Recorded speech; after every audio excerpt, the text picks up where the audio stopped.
was the ACLU, the American Communist Lawyers Union, that was really trying to unhinge Christianity from Americanism.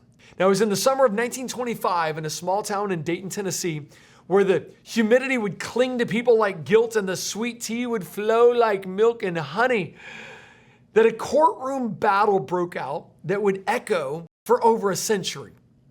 On the surface, it was about whether a high school science teacher named John Scopes broke the law by teaching Darwinian evolution, the idea that man evolved from primates, ape-like creatures. But if you scratch just beneath the surface of that courtroom drama, you'll find the real motive for this trial lurking underneath like a snake in the system.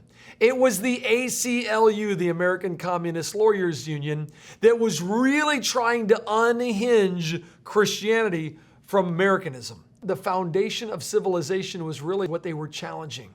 Who gets to define the foundation for America?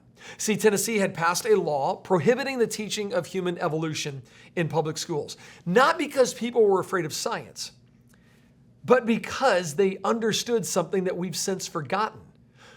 You can't teach children they're animals and expect them to act like angels.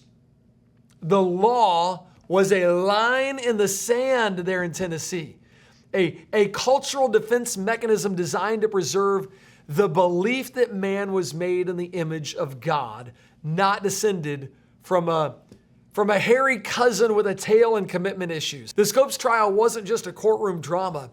It was the first televised worldview wars. On one side stood the legacy of the Bible, purpose, dignity, accountability, and absolute truth. On the other stood the rising creed of materialism, chance, chaos, relativism, and the desperate hope that meaning might evolve somewhere down the line. William Jennings Bryan entered that courtroom not to silence science, but to remind a nation that if you remove God as creator, you don't just lose Genesis, you lose the foundation, justice, law, and liberty. Because without a moral lawgiver, all you're left with is opinions. And opinions are like armpits. Everybody's got them. Most of them stink.